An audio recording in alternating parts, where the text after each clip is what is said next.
Okay, so are you ready to really get into it today? Oh, absolutely. I'm excited for this one. Today we're talking about Napoleon Bonaparte, A big one. right? Huge, and I know a lot of you out there have wanted us to cover Napoleon for a while. Yeah, he's a popular one for sure. Lots of I interest. mean, come on, this guy's story is insane. Where do you even begin? Yeah, right. Yeah. He goes from being this, revolutionary fighting for change to basically becoming an emperor. No. Like, what? And then there's the whole thing about him conquering most of Europe, but at the same time, he was trying to make peace. Yeah, he really thought he could unite Europe. And he almost did, in a way. I mean, his influence, it went far beyond the battlefield. Yeah, for sure. Okay, so let's try to break this down. So Napoleon, I mean, he's not even technically French, right? Well, it's complicated. He's born in Corsica, this island in the Mediterranean. Right. And get this, Corsica had only been annexed by France, like the year before he was born. Can you imagine, right? Talk about an identity crisis in the making. Totally. So he's kind of caught between these two worlds, Corsican and French. Exactly. And some historians think that this kind of duality, it really played a big part in shaping his ambitions. I mean, like he had something to prove. Yeah, like he always had to work harder, be better, to gain acceptance, to prove himself. It's a fascinating psychological angle. Okay, so Corsican roots, French aspirations, but what really puts him on the map is his military genius, right? I mean, this guy was like a prodigy. Oh, absolutely. From a young age, he excelled at mathematics, strategy, all of that. But he wasn't just some bookish theorist. Right, he took it to the battlefield. Exactly. The Italian campaign is a great example. The French were up against a much larger Austrian force, and everyone thought they were doomed. But Napoleon's like, hold my wine. Pretty much. He uses this brilliant tactic called envelopment, essentially surrounding the enemy and crushing them. That sounds intense. It was a decisive victory, and it made him an instant legend back in France.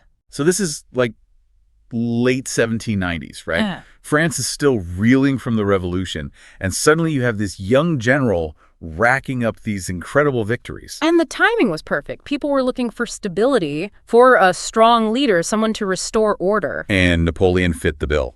He represented this sense of national pride, of French power and glory. It was intoxicating. Okay, so he's a war hero, but how does he go from general to emperor? Well, he understood power, not just military power, but political power. He was playing chess while everyone else was playing checkers. Exactly. And in 1799, he stages this, well, you could call it a coup. Okay, details. It's called the Coup of 18 Brumaire.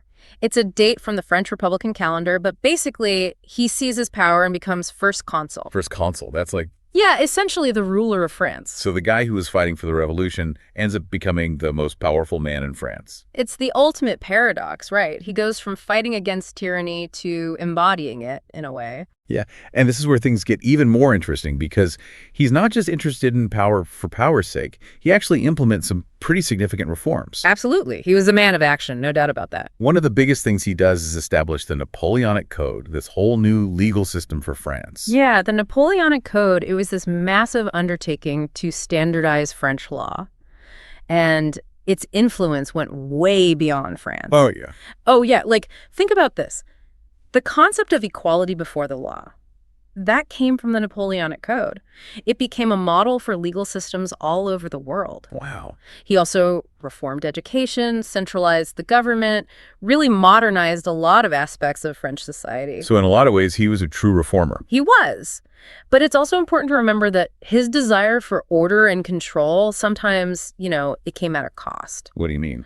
Well, individual liberties were sometimes suppressed. He could be very authoritarian in his methods. Right, there's that whole paradox again. He's this champion of the revolution, but he's also willing to restrict freedom in the name of progress. Exactly. And we can't forget about the Napoleonic Wars, years of conflict all across Europe. Yeah, those were kind of a big deal. I mean, you can't talk about Napoleon without talking about the wars. And it's through these wars that he really cements his reputation as a military genius.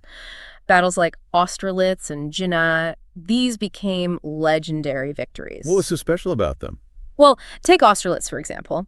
Napoleon completely outmaneuvered the enemy. He anticipated their moves, exploited their weaknesses, and just crushed them. He was like 3 steps ahead the whole time. Yeah, it was a masterclass in strategy. Military strategists still study Austerlitz today because it's such a perfect example of tactical brilliance. Okay, but even geniuses make mistakes, right? Yeah. And Napoleon's big mistake was Russia. Ah, yes, 1812, the invasion of Russia. Napoleon's hubris, it really caught up with him there. Yeah, he totally underestimated how brutal the Russian winter could be. His Grande Armée, which was this massive force, it was decimated by the cold, by disease, by starvation. It's a classic story of overreach, right?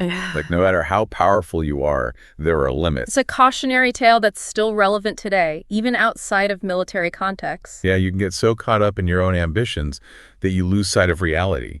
And for Napoleon, the defeats just kept piling up after Russia. Leipzig, abdication, exile to Elba. It's a pretty dramatic downfall. And then he escapes from Elba, comes back to France for one last hurrah, the 100 Days. But it's all for naught. He's finally defeated for good at Waterloo. It's almost like a Shakespearean tragedy. From emperor to exile, twice. He spent his final years on Saint Helena, this remote island in the South Atlantic. Imagine what must have been going through his mind during those years. Just thinking about all the what-ifs, you know?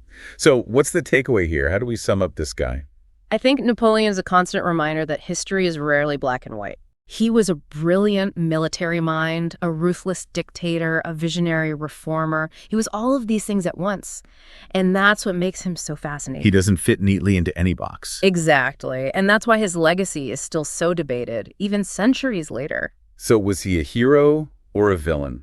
I guess that's up to each of us to decide. As you think about Napoleon, what aspects of his life or his decisions stand out to you the most? What resonates with you personally? That's a good question for everyone out there to consider. All right, well, that was quite a deep dive. He certainly left his mark on the world. No doubt about it.